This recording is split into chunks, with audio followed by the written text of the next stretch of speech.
the costume. Thank you, Kasey. I thought it was a costume party today. Oh, it's so cute. Are you an owl? I have a very small. Yes. Oh my God. Yes, I'm an owl. And funny story about this costume. My older son, he's 8 now, but when he was in kindergarten, he told me he wanted to be something really, really scary for Halloween. And I said, Riker, what would you like to be? I can help make you a scary costume. And he said, I want to be an owl. It's the scariest animal. So I get to be an owl, but I probably won't present in this everywhere, or all day. But I'm a little disappointed I don't see more Halloween costumes on there today. Yeah, I don't see any either. Oh, hang on. I see Lisa in Montrose, and she's got a very beautiful wig because she normally doesn't have green and purple hair. I love it. Awesome. All right, Kasey, are you ready to scare us today? I sure am. And this is going to be hopefully something that you guys have fun with. I have fun with it. Halloween is the past couple of years, I've had some fun doing some trainings over some really spooky, scary cases in real estate. So I hope that you enjoy what I have in store for you. And a lot of what we're going to talk about today focuses on that seller disclosure. Because, like this says, the scariest part of real estate is getting sued. We all want to stay out of the courtroom. And the number one way to get sued in real estate is with regard to that seller disclosure. So failure to disclose, those types of issues, that's the majority of lawsuits that we see in real estate. So we're going to talk about that a little bit today. But what's Halloween without some scary movies? So you might need to make sure you have your sound on. If you're driving, I see a couple people in the car, focus on driving instead of these movies. I've got some video clips that we're going to play to go along with the cases that I have to talk about. So we are going to just go ahead and get started. I apologize in advance if you don't like scary movies. Some of these clips are a little bit creepy. You might have to close your eyes. So with that, go ahead, Sarah. First clip.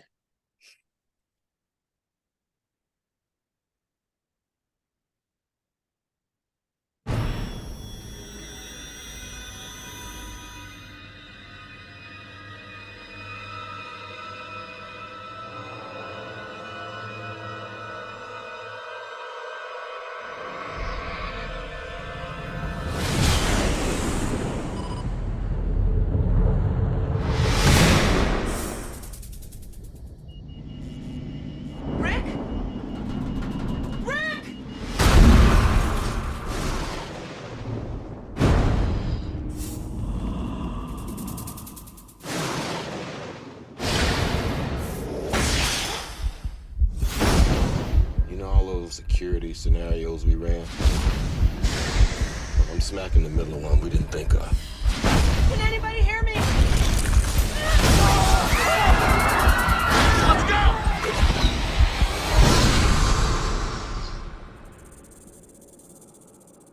Shh.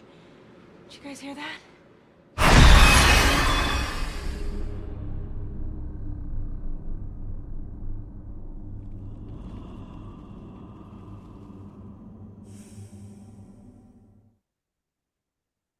Okay, from this vantage point, I saw a lot of people jump during that. That was really funny.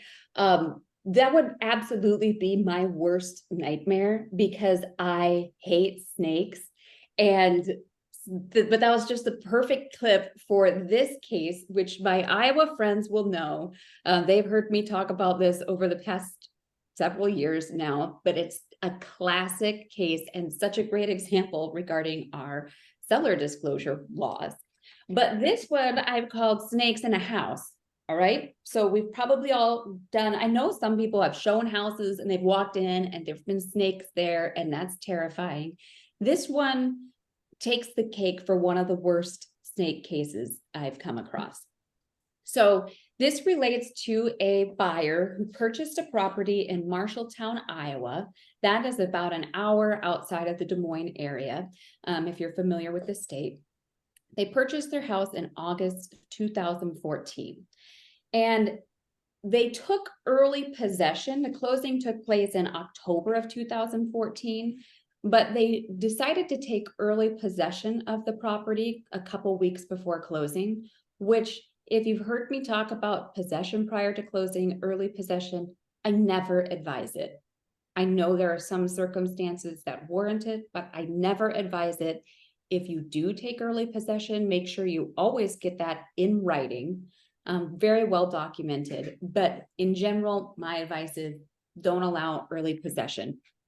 Nevertheless, in this case, these buyers took early possession. They wanted to get a start on doing some renovations in the home.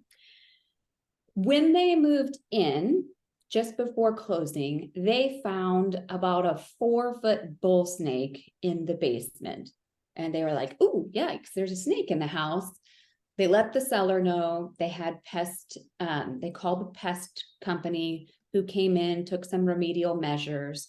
They did not amend the seller disclosure at that point. Seller said, "Oh, we've never had any issues with snakes." They closed, they moved on. By spring, so that was October, by spring, they had found at least 5 to 6 bull snakes in the basement. By the fall of 2015, a year later, they found at least 3 more bull snakes in the house. By the next spring, how they're still in this house at this point, I have no idea. Because that's like enough snakes to have me out of there. By the next spring, however, they were hanging in there. They found 2 more bull snakes. They began some construction, and as they did that, they found at least 6 to 7 more snakes in the property. They estimated during this time that they found at least 22 bull snakes inside the house. And not just like little tiny baby ones, which wouldn't matter because that's disgusting enough, but pretty big, good sized snakes, including one snake that fell out of the ceiling and landed on the wife's head. At that, I kid you not, this is all detailed out in the court opinion. The snake fell out of the ceiling, landed on the wife. I'm guessing at that point, that's when they decided enough is enough. We're getting out of here. So they, in addition to that, they also found like at least 40 snake skins inside the walls and the ceiling. So this house is infested with snakes. They had contractors when they were doing construction. The contractors came in and ripped out the back porch. And what they found was 2 large snake nests and tons of broken snake eggs. And then they found that the foundation of the home had this beadboard foundation full of holes. So they believed the snakes were just going in and out of the property freely, kind of living all amongst the property. They talked to the contractors and said, "Well, what can we do to remedy this?" And they said, "With as many snakes as you have to tear out every single wall, all the insulation, take this house down to the bones and rebuild," because the infestation was that bad. So this is fall 2016. Now when they're starting to explore this and they're like, "That's it, enough's enough." They go to the sellers. This is 2 years after closing. They're like, "Sellers, take this house back. We're done." Sellers said, "Nope, we never had these issues. You bought it. You have to deal with it."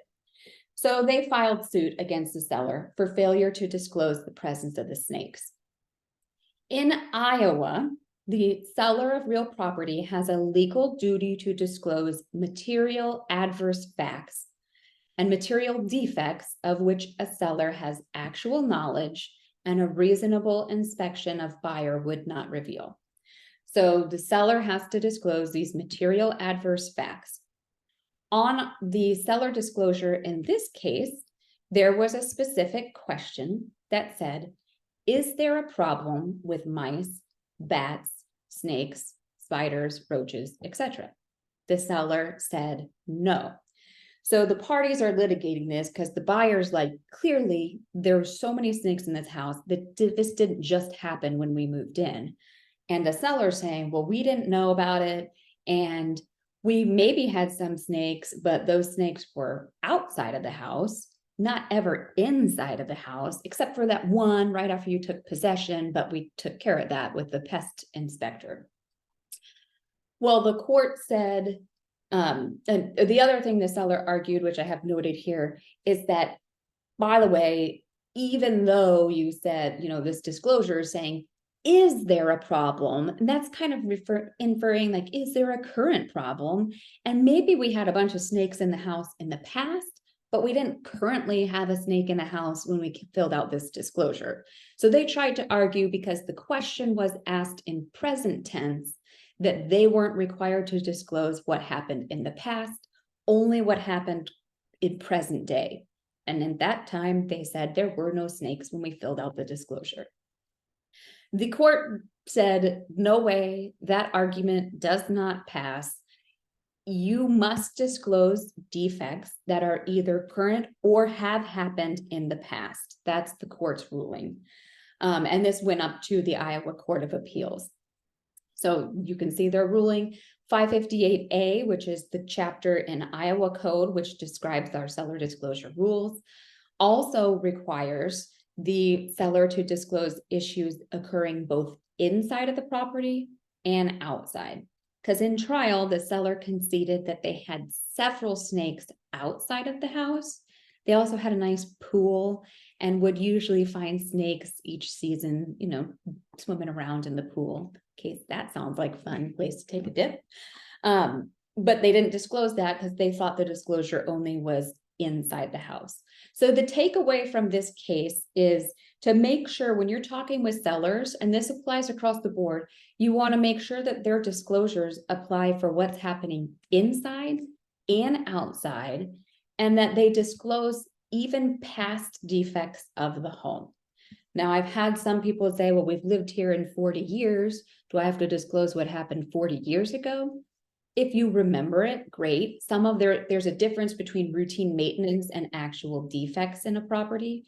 A snake infestation, that's the defect that should be disclosed. And if this wasn't enough, I'll have Sarah go to the next slide in case you wondered what a bull snake looks like.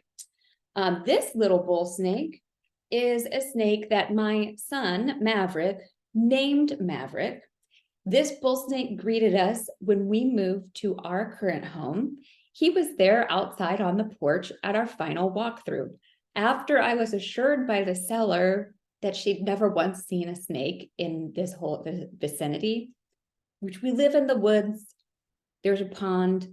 I mean, I get that I'm living in the snake's home, but I wasn't expecting to see our new pet Maverick, the bull snake. And so that was fun. Good thing is he doesn't come around that often. I've only seen a snake that's either the same one or a different one other time. And both times I nearly died.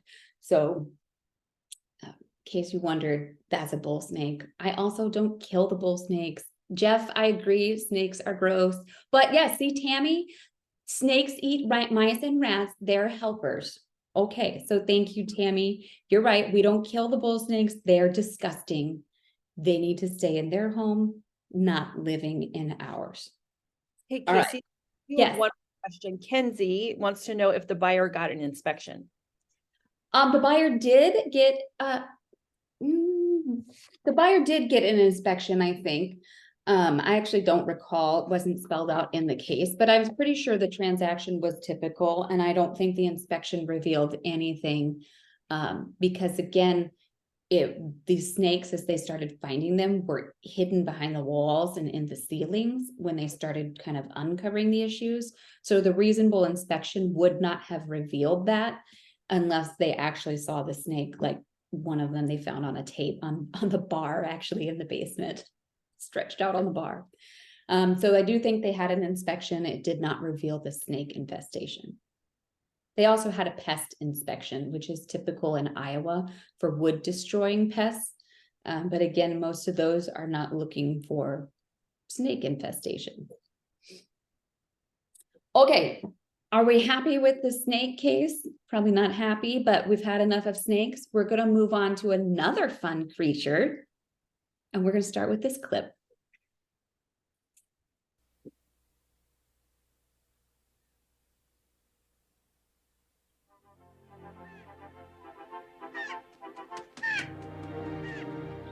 The Jennings family has just moved to the small town of Conklin. Oh, Ross, smell that air. Oh, God. In search of a simpler life.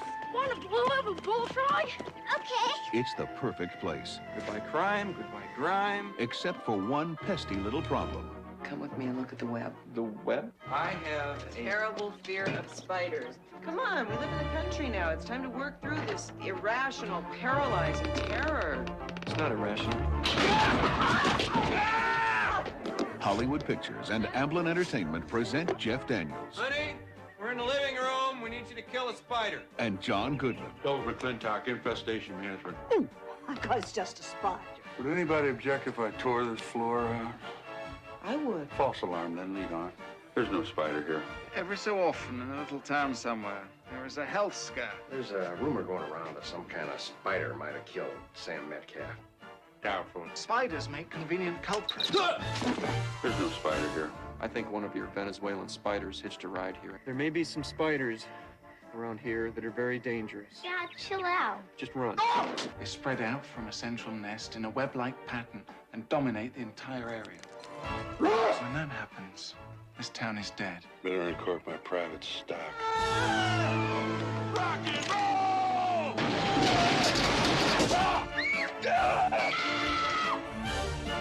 Hollywood Pictures and Amblin Entertainment present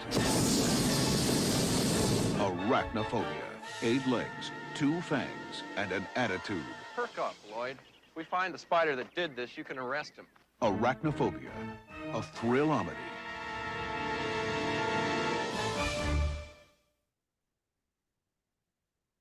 Okay, so told you that we have some scary things to talk about today. And I'm pretty sure I watched Arachnophobia when it came out in the 90s. And that probably is where my fear of spiders came from. I was not old enough to probably watch that movie. I don't know what my parents were thinking. And it's not a thrill-omedy as they advertise. I find that to be a real thriller. So this is what I like to call the itsy bitsy spider. This is another case out of Iowa. I've got some out of state, but a couple of my favorite Iowa cases. Related to a spider known as the brown recluse spider. Does anybody know what the brown recluse spider is? Get some head nods. Yep, they are a poisonous spider where if they bite you, their bite has their poison or venom has like a flesh-eating bacteria component to it. So it will literally eat your skin, can cause a big hole. It's very dangerous. They're disgusting. And they happen to be in Iowa, not native to here, usually native to the South, but in this case, they found them all over a condo complex here in Des Moines. So this case started, first of all, it was a dual agency transaction. And in Iowa, the dual agency here is a seller or an agent can represent both the seller and the buyer in the same transaction. Dual agency has different meaning in different states. So when I talk about dual agency here, that's what it is. Same agent representing buyer and seller. And as some of you have heard me say before, in the words of the notorious B.I.G., mo money, mo problems. So I do not advise dual agency cases because you're doubling your risk. And I know the saying is, we can double our money, you get the whole commission, everything, not worth it for the risk you're putting yourself in for litigation. And if you go to court over a dual agency case, the courts are going to look at you. Attorneys have very strict conflict provisions, and courts are going to look at that and say, there's no way that you can represent both parties and be fairly representing both parties in a dual agent transaction. So they're frowned upon in the courts, and tend to be, if I have problems, it's almost always with a dual agency transaction. So that's problem number one, dual agency. Listing agent is also representing the buyer. We had a complaint that we received from the real estate commission where the buyer alleged that the agent failed to disclose that this property, condo complex in Des Moines, had an infestation of the poisonous brown recluse spiders. The seller disclosure statement said pest infestation, any known problems? Seller answered no. Later, the agent had emailed the buyer and said, oh, by the way, the seller's neighbor did have some spiders in her unit, so we treated her unit just in case. That's the disclosure that was made. Closing happens in August 2017, and in spring of 2018, the buyer begins noticing several spiders inside and outside of his unit. And he's talking to a neighbor, and the neighbor said, oh, this is a big problem. We had a year ago, in about August 2017, same time as closing, we had a big infestation of brown recluse spiders. They've been here several times to try to treat this. In fact, the neighbor to your unit had 25 spiders, brown recluse spiders, found inside of that unit, not counting what they found outside. So it's a legitimate infestation of these spiders. The buyer was very upset that the agent didn't disclose this, claimed the agent had all of that information. And in fact, the agent did have more information. By some miracle, the case was dismissed by the real estate commission, claiming that the listing agent disclosed by email that there was the spiders, and that they didn't actually know it was brown recluse spiders. They only knew it was spiders. They only knew what the seller told them, and she gave that information to the buyer. The real estate commission dismissed that. We anticipated more litigation would be coming from the buyer, and certainly had that buyer pursued a lawsuit, I think they would have prevailed in this case.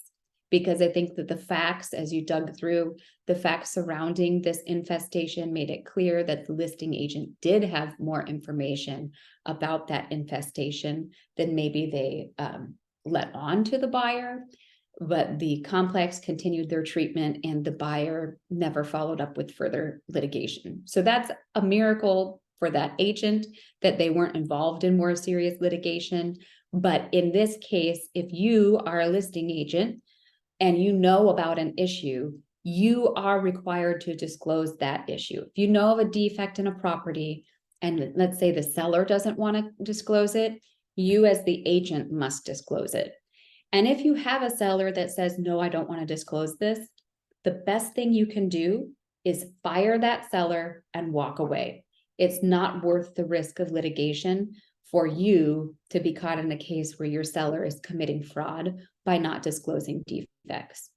So that's the takeaway here. Disclose everything. And then I put a little note, be careful with your Amazon boxes, because what they found out in this case is the spider infestation came from the neighboring unit who had a bunch of boxes shipped, and they would break down the boxes and store them under their bed.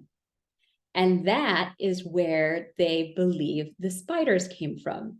And in fact, I asked our pest inspector, who, when they come to spray for spiders in our house, like, well, tell me about this. Do you have real issues with boxes? And the pest guy said, yes. Open your boxes outside. Don't bring them inside and like leave them sitting there for a while, because most of the things that come in come through those boxes. So that's a good takeaway for you as well. Be careful with all your boxes. Try to keep them outside of your house, lest you want to invite a creepy little friend inside. All right, next case. I don't know if I want to play this. Oh yeah, sorry, this one's a little gross, but it's from the classic film, The Shining.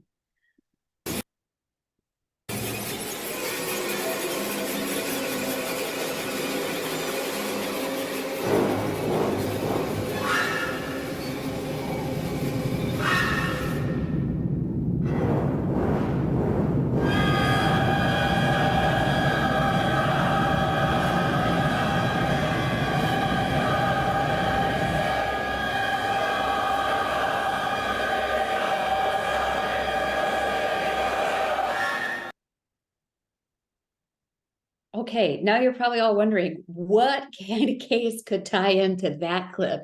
This is my last Iowa case, and it is an absolute classic. It's horrifying, but it's a classic. It happened in October of 2019, and in a town of Bagley, Iowa, small town, Iowa. And there was a family of 7 living in the house, mom, dad, and 5 young kids. And the dad came home one day, needed to grab his power drill, left it at home. He was doing some work. So he came inside and noticed a bad smell in the house. And he thought, well, that's really weird. Went downstairs and saw his sump pump. The basement was full of blood, and the sump pump was pumping out blood. And I'm going to have Sarah advance to the next slide so you can see what we're talking about. Literally, the basement of this house is full of blood. Somebody seen some of your faces. It's shocking. Sorry, Wendy, we've never watched these movies because of nightmares. I hope you don't have nightmares after this. Instead, focus on the learning. So what happened here is these homeowners lived next door to a meat packing plant. And they didn't know this, but they shared a drain. So when this buyer or this homeowner comes in, sees the basement full of blood, he calls the DNR. It's like, what's happening? There's blood all over my basement. The DNR comes out, goes next door to this meat packing plant.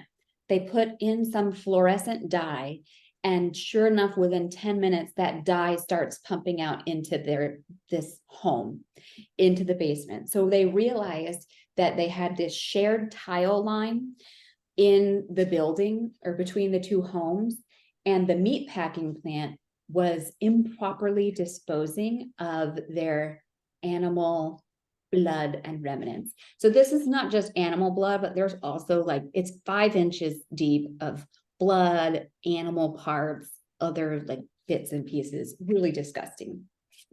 It is a meat locker. So initially this meat locker neighbor next door is like, wow, that's too bad. Sorry to hear that. Looks like you have to fix this drain that's pumping into blood into your house. They realize there's probably a blockage in the shared tile underneath their house, and someone was going to have to dig that up and fix it. They're like, sorry, good luck with that. That's the meat locker's initial response. Well, these homeowners were not very happy to hear that news. So they took it to the media and said, here's what we are dealing with. The cleanup costs are exponential to try to remedy this. The DNR and Iowa Department of Public Health said they have to move out of the property because it's too much of a hazard. And you're talking about 5 young kids. I mean, that little toy car with the blood brushing up to it, what a terrible scene. Once they went to the media, and this hit national news because it's October and a basement fills with blood. Every media outlet's going to pick up on that story. So this hits national news. Once that happens, the meat locker comes back and it's like, oh gosh, we never said we weren't going to help you. We will take care of fixing everything. We're so sorry. And I did double check the court records online, and there was no litigation between these 2. So I do believe the meat locker probably stepped in after being blasted on the media and took care of the cleanup and remedied this issue. But what does this mean for this homeowner? This becomes a future disclosure issue now for the homeowner.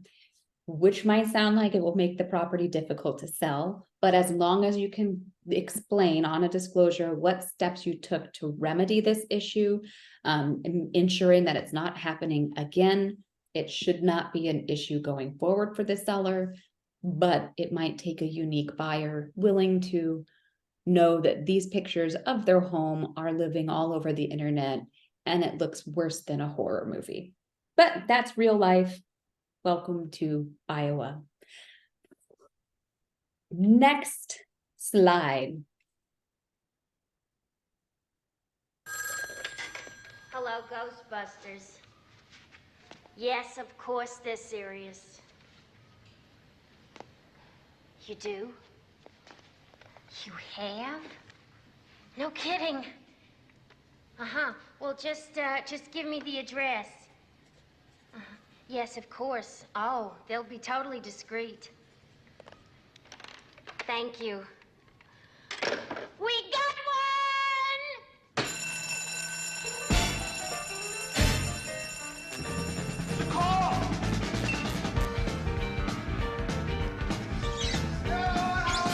Gonna tell you a story about a little town I know.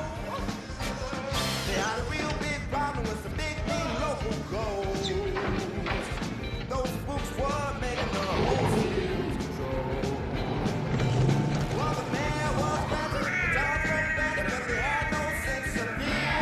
'Cause they knew that they were missing those boys with the music, so they called them right here. All right. So who doesn't love the Ghostbusters? Made it a little bit less scary, right? So Ghostbusters, this case, I think is hilarious. And it just goes to show, in case you didn't think lawyers were funny, we can be really funny. And this case is evidence of that. So we're taking us now from Iowa. We're going to the East Coast into New York. And this is a famous case, kind of known as the Ghostbusters ruling. So this started came out of the Court of Appeals. It's Tambowski versus Ackley, the New York Court of Appeals in 1991. The case originated in Nyack, New York. Beautiful, the village of Nyack is what they call it. Beautiful town. And it relates to a property that was owned by Helen Ackley. So Helen Ackley and her family owned this mansion. It was built in 1890 in Nyack, New York. And during her ownership of the property throughout like the 70s and 80s, she said there were many strange things that happened in the house. So she claimed that the house was haunted by 3 different ghosts: a married couple, Sir George and his wife, Lady Margaret, and an old Navy lieutenant from the American Revolution. This ghost, they were friendly ghosts, apparently, and also very prompt, because one ghost was known to wake the child each morning for school by shaking the child's bed. And it happened every morning, same time, until spring break, when the child said, "Hey, it's spring break, I'd like to sleep in." And the ghost didn't wake the child for that week. So that was kind. They're really nice ghosts. The ghost would also bring gifts to the grandchildren that would come visit, or other members of the house, little trinkets that they would receive that would later disappear. And then some other stories that happened, some of the people, visitors to the house, claimed that when they were visiting, they came eyeball to eyeball with the Navy lieutenant. They always heard your typical haunting things like doors slamming, footsteps, whispers in the night, cold chills, you name it, they experienced it. And this Helen, the matriarch of the home, thought this was such an ordeal, so she reported it out to the media. Reader's Digest had a couple of stories about this home and the hauntings. It was on a haunted tour of the town. So it was a well-known haunted property. Well, fast forward to 1989, when Jeff Stambowski comes in. He lives in the big city, okay? He's trying to look for a nice retreat outside of the city, and he finds this beautiful mansion. So he writes his offer, very excited to have this beautiful retreat. And as they get closer to do a final walkthrough, he's doing his walkthrough, and Helen's there going to show him everything. And Helen, apparently at that time, goes into her whole story about these hauntings, and with passion describes all the hauntings that she's had. But don't worry, because they're really friendly ghosts. With that, Jeff is like, peace out. I don't want to buy a haunted house. And he's logical about it. He's like, I'm not afraid of ghosts. I just think it's going to be harder for me to sell this down the road. So I'm out. I'm rescinding my contract. Doesn't show up for closing. And now we have a breach of contract case. Helen's like, well, fine, you can cancel, but we're keeping your $35,000 in earnest money. He's like, wait a second, that's not fair. You didn't tell me about these ghosts. I'm not moving in. So litigation ensues over this haunted house. The district court said, sorry, Jeff, caveat emptor. Who wants to tell me what that means?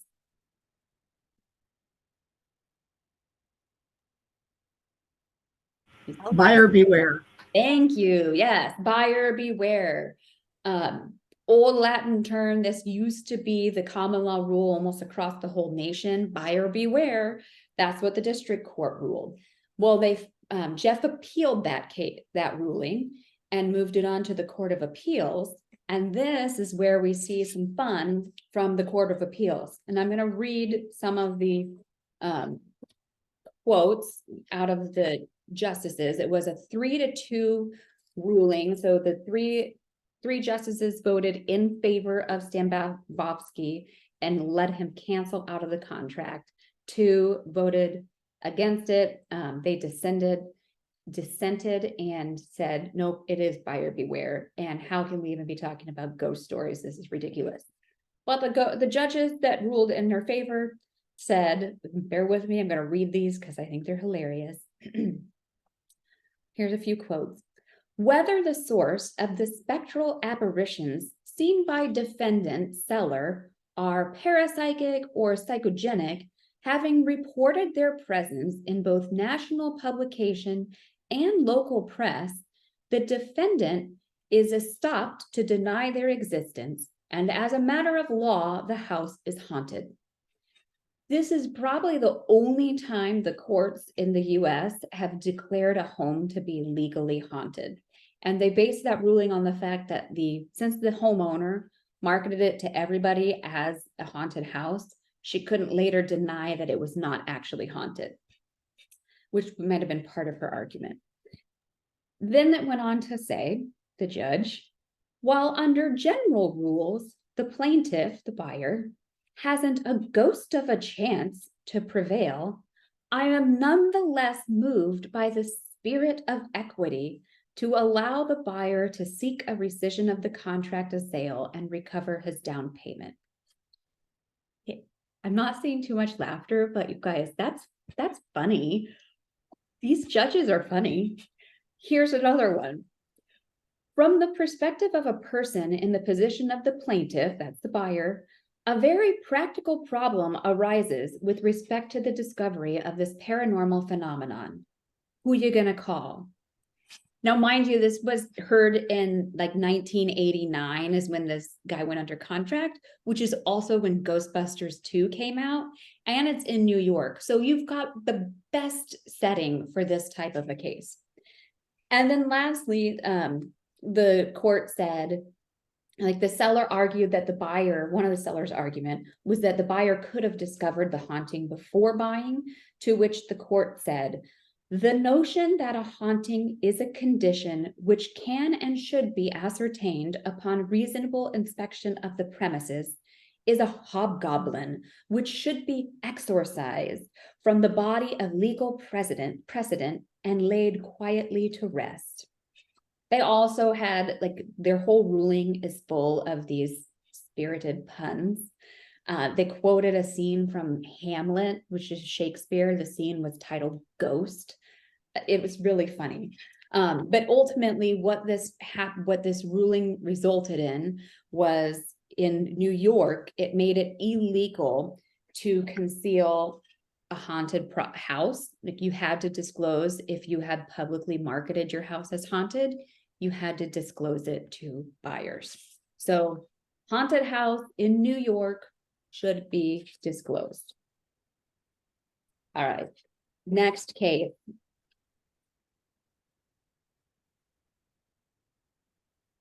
Oh, I'm sorry, sorry, Sarah, you want to go back one? That was the house, in case you wondered. And a little fun fact about it. So it's a beautiful home, you can see, and it's overlooking the river, so it's right on the water. And it has after this sale fell through, they sold it to Adam Brooks, who is a writer, author, director. Definitely Maybe was one of the movies, Wimbledon, Bridget Jones, Edge of Reason. Then later, singer-songwriter Ingrid Michaelson owned the home, and a musician bought it from her, Mattis C.A., who I don't know who that is, but seems to be a famous musician. If you might like music, sorry, I butchered that. But in 2021, this house sold for $1.8 million. No later hauntings were ever discovered in the home by the subsequent homeowners. Kasey, Tammy shared that in Colorado, agents are not allowed to disclose hauntings, but sellers should. Oh, wow. We are going to talk about some of that in a little bit. Awesome. Are we ready for this one? We are ready. This is our last case.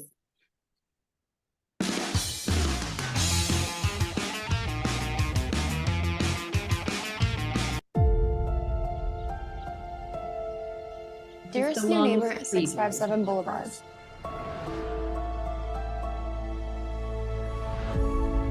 Allow me to welcome you to the neighborhood.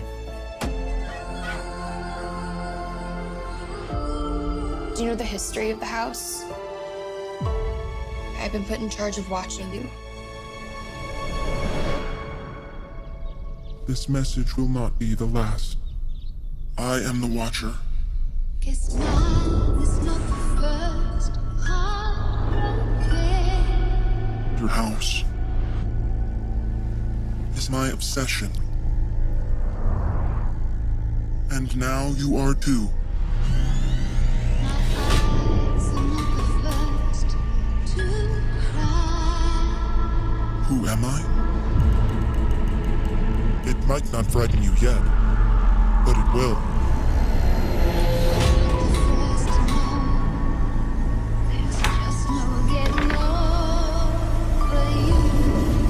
Give the house what it wants.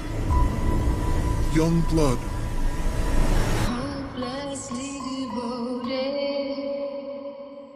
Can you keep us safe?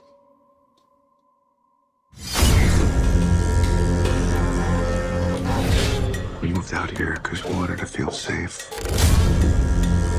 And the opposite's happening. Never felt more unsafe in my life. I don't think you're in danger. This is just a prank. It's not a prank. You need to sell. Do. An agent, by the way. I'm still watching, and I would be very afraid if I were you. Every time I go over it in my head, I land on somebody else. We could have been friends. I got my eye on you. If you care about your family, you are going to get out of that house. Is that what we should be telling our kids? That if somebody terrorizes us, we just run?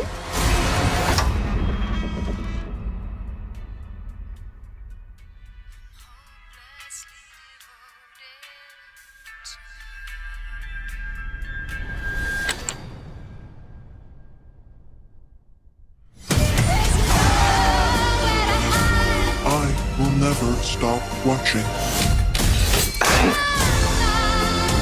Something's about to happen. The whole world knows what's going on at your house!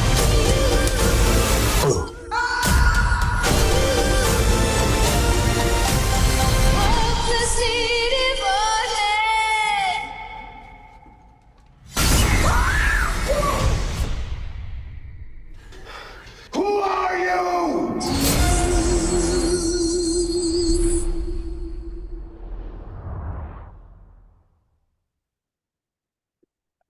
Sorry.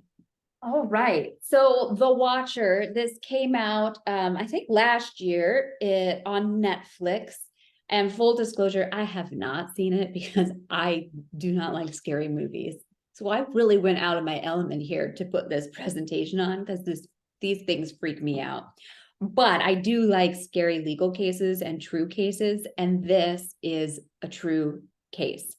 So this started, the case is Broadus versus Woods. It is from New Jersey, and it started in June 2014 when Derek and Maria Broadus bought their dream home.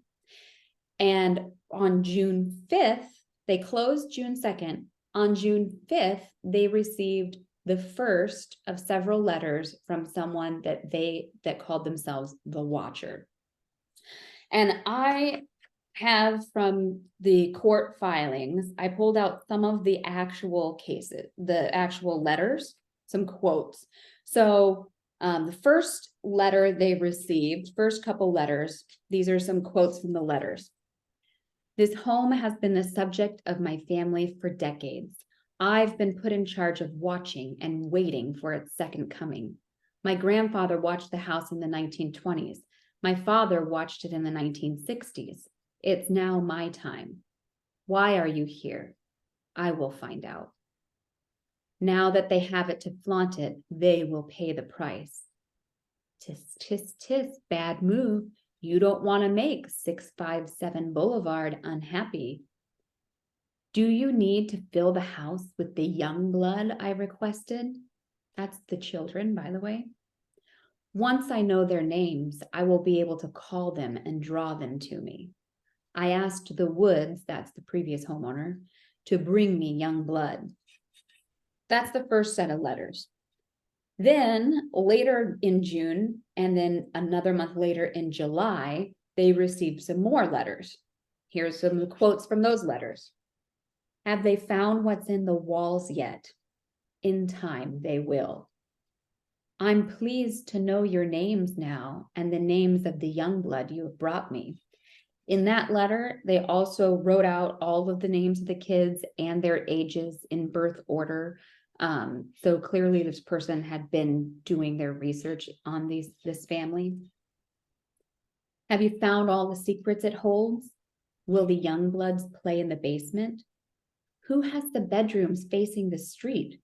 I'll know as soon as you move in. It will help me to know who is in which bedroom so I can plan better. All the windows and the doors allow me to watch you and track you as you move through the house. Who am I? I am the Watcher. I've been in control of 657 Boulevard for the better part of 2 decades now. The Woods family turned it over to you. It was their time to move on and sold it when I asked them to. You've changed it and made it so fancy. It cries for the past and what used to be.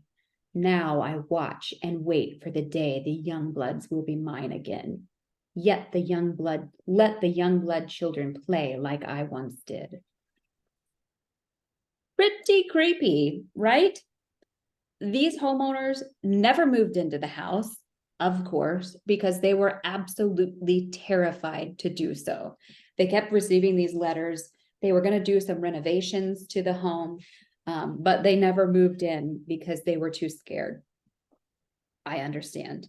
In June 2nd, 2015, exactly 1 year from that date of closing, they filed suit against the previous homeowners, claiming that they knew about this issue, they knew about the Watcher and didn't disclose it.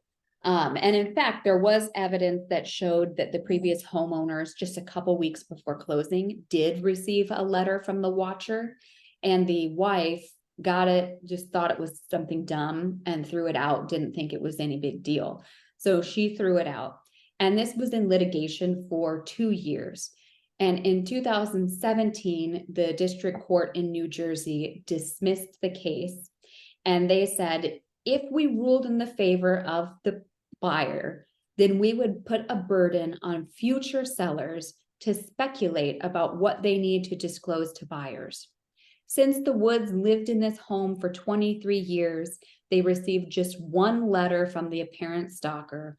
Longtime owners would have to consider disclosing one-time issues with a neighbor, like a loud party. So logic and reason prevailed. The seller won the case, the buyer did not. And ultimately in 2019, the Broadduses finally sold the property for $959,000, a $400,000 loss. And at closing, the husband in a news article said he just made his 60th mortgage payment on the home at a price of about $5,500. And never once did they live in the property. It sat vacant that whole time. So, very interesting. If you want, you can do all sorts. There's a bunch of articles about the watcher because they've had DNA. They did DNA testing on the envelopes, tried to do handwriting samples.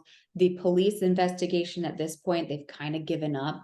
But they did go around and swab neighbors, and which is very fascinating in terms of like invasion of privacy for neighbors. But they never did find out who the watcher is. So this is a cold case.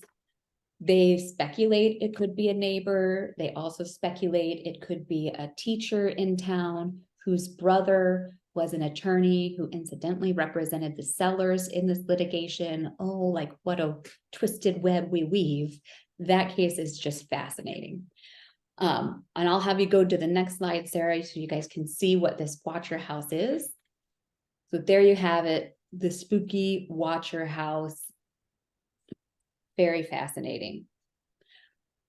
And I'm going to close out the presentation today by talking about what these last two cases. Really what we're talking about are stigmatized properties. And in case you don't know what a stigmatized property is, what the National Association of Realtors says is it's a property that has been psychologically impacted by an event which has occurred or was suspected to have occurred on the property, such event being one that has no physical impact of any kind. So it doesn't impact the physical structure, but it's a psychological event. So we have location, murder or suicide in a house, hauntings, even celebrity ownership that can stigmatize a property. So Albuquerque, New Mexico, a couple of the homes that were featured in Breaking Bad, those sold at a higher price point because they were stigmatized by being part of the Breaking Bad series. And so the question we always get is, do I have to disclose a stigmatized property? And the answer is, it depends. And so I've tried to do a breakdown of some of our state laws on this next slide. Here's what if your state does have a stigmatized property law, this is what they almost all generally look like. So I'm just going to read it so you can recognize it if you see it in your code. Notwithstanding any other provision of law, it is not a material defect or fact relating to the property offered for sale or lease, including residential property, regardless of the number of, well, that's a typo. I don't know what that word is. Of units. Thank you. Just had wrong space there. Thank you, Sarah. Regardless of the number of units contained therein, that an owner or occupant of the property is or was suspected at any time to be infected with HIV or diagnosed with AIDS or any other disease which has been determined by medical evidence to be highly unlikely to be transmitted through occupancy of a dwelling place. That is a federal law, by the way, and most state laws have also adopted that same language. Or the property is or is suspected to have been the site of a homicide, suicide, or other death by accidental or natural causes, or crime punishable as a felony. No cause of action shall arise against an owner or occupant of real property or the agent for failure to disclose in any real estate transaction a fact or suspicion contained in this section. So that's what we're talking about with stigmatized property laws. And here's a breakdown of the laws in different states. So in Colorado, they have the stigmatized property rule. You don't have to disclose that. Idaho, same thing. You don't have to disclose suicide, homicide, felony, or the presence of a sex offender at or near the property. So some states go more specific. In Iowa, you have to disclose material adverse facts. We don't have a stigmatized property law. We have material adverse facts. And my general rule of thumb is if you know of something that's happened, especially if we're talking about a homicide or a suicide, something a little bit more serious, it's best to err on the side of disclosure, because what will happen is the neighbors are going to show up with the plate of brownies to welcome your client to the neighborhood or that buyer and say, hey, here, welcome to the neighborhood. And by the way, did you know 10 people were killed here last year? It happens. And in fact, and I know I'm at 11 o'clock, I'm so sorry to go over time. But true story, a couple years ago, we had buyers that purchased a house in Iowa. And on Halloween, on our baker's night, trick-or-treating, person showed up to their house. They were very excited about this home. Person showed up and said, an older gentleman said, I just wanted to see this house where my son killed himself one more time. And this is to the new owners who had just moved in. They were very distraught about this, ended up like getting out of the property, never did fully move in, use it instead as an investment property, and wished that that had been disclosed to them. So those things, if you think, would someone really do that? Yes, they would. It can happen, and it does happen. In Kansas, like Iowa, you must disclose all adverse material facts, and the Kansas Association of Realtors recommends disclosure of stigmatized type properties, but they don't have a law. Missouri has the same stigmatized property rule. Montana is that disclosure of adverse material facts, but does say that that does not include the fact that an occupant of the property has the disease or that it was the site of a suicide or felony. Across the country, it looks like Alaska, South Dakota, and California are the only states absolutely requiring the disclosure of a death in a property, and they have some timeline restrictions around that. And most states require the listing agent and the seller to answer honestly if a buyer asks a question about a death or crime occurring in a property. So with that, a lot of information. I'm right at 11:01, but if anybody has questions, yes, how do you avoid your own horror story? When in doubt, disclose every single time. That's your best bet. Are there any questions for me?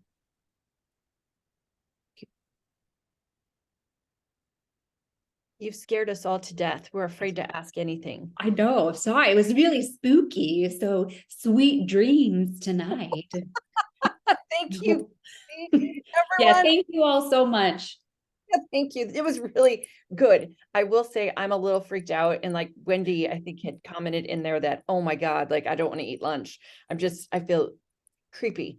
Anyway, thank you everyone. See you this Friday for Jimmy Klager, and he's going to talk about mapping it out for our business planning workshop. Everyone have a great day.